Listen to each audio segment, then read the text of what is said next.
Just hit that first beat hard, all right? You cruising down the street. All right. Cruising down the street in my 6'4". Hey, that was dope, eh? N.W.A.'s biopic Straight Outta Compton hits theaters Friday. The movie tells the story of the rap group's rise to fame. It's expected to draw huge crowds this weekend. Alex Gale, senior editor at Billboard, joins us in New York. Alex, great to see you. You too. Thanks for having me. How big a turnout are you expecting for the opening of this movie? It's going to have a big. It's probably going to be the #1 film this weekend. It's getting great reviews. Helped by Dr. Dre's album that he just put out, which is also getting great reviews, and it's getting really good buzz. You know, I think the group still has, N.W.A. still has a legacy that lasts today, and people are still excited about them.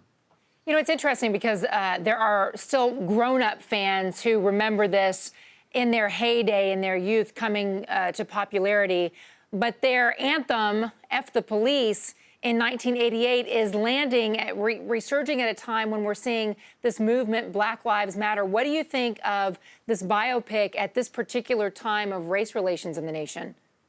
I think it's interesting in some ways to show how little things have changed. You know, a big piece of the movie actually uses the LA riots and the Rodney King verdict as a backdrop. And F the Police actually was sort of a unofficial anthem of those. There would be graffiti around South Central. People were kind of saying it in general. And yeah, the film does not shy away from really showing how some of these issues are still with us today. You know, Universal Pictures wants theaters that are showing Straight Outta Compton to know that they support if the theaters want higher or extra security. In fact, they've even offered to reimburse theaters for the costs that may come with this. It seems, you know, it seems a little tragic. It's coming on the heels of Lafayette and Tennessee, and of course, the verdict in Aurora, Colorado about the theater shooting there. But is that likely to reflect badly on Straight Outta Compton, the movie itself? I don't think so. I mean, I think this is actually similar to, in some ways, I think there's a little bit of what's sort of a film analog of what often happens with hip hop concerts, where you know, promoters and venues are worried about security, when in reality, hip hop concerts are not usually any more violent nowadays than a country concert or a rock concert. You know, I don't expect there to be any kind of incidents that would be different from any other film. I don't think this film is, although it does delve into the LA riots and the Rodney King verdict, I wouldn't say it's nearly as controversial as other films that have looked at race relations, you know, farther back in history, like 12 Years a Slave.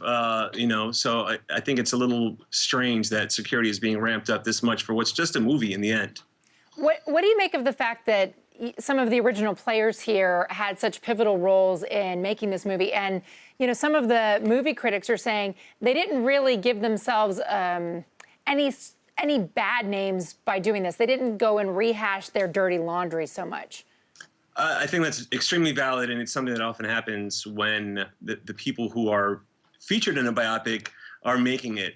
You know, the biggest would obviously be Dr. Dre, who has a history in the 90s, a few incidents of you know, violence against women, and the movie does not touch on that. And that's actually the movie's biggest flaw, honestly, is that there's no honest accounting or just sort of they don't really come to terms with that. It's sort of, they sort of steer around it and never really actually show what really did happen, which was a shame. Let's talk a little bit about the music itself. I understand that there's a mix here between the original recordings from N.W.A. and the actors getting in there and re-recording some of the music. Yeah, well, the music was fantastic. I mean, these are classic songs, and the fact that we have Ice Cube's son rapping his parts gave it some little extra authenticity. I thought the actors did a great job, and it was pretty seamless. You couldn't often tell. I mean, these are songs that I've heard countless times in my life, and other people have, and you kind of couldn't tell. It was done pretty seamlessly. And the fact that Ice Cube's son is playing Ice Cube. Yeah, you know, on paper you would want to be like, okay, that's nepotism, that's a little cheesy, but he actually does a great job. I think in general, the movie takes these. It's very hard when there's a character who's still alive and so present, like Ice Cube, like Dr. Dre, and puts a different actor in their shoes. But the movie did it pretty well. These guys did a good job of channeling people who are legendary and real life figures. And do you think that this will help N.W.A. see a new audience or find a new fan base? I absolutely do think it will. I think you're going to see an uptick in their sales over the next few weeks. I think you'll see them jump up.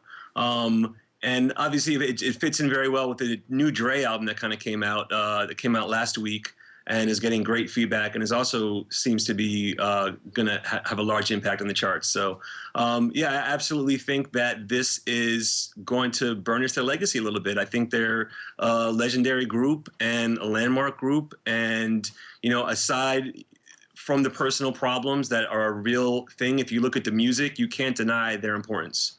Alex, thank you so much for your time today. Thanks for having me.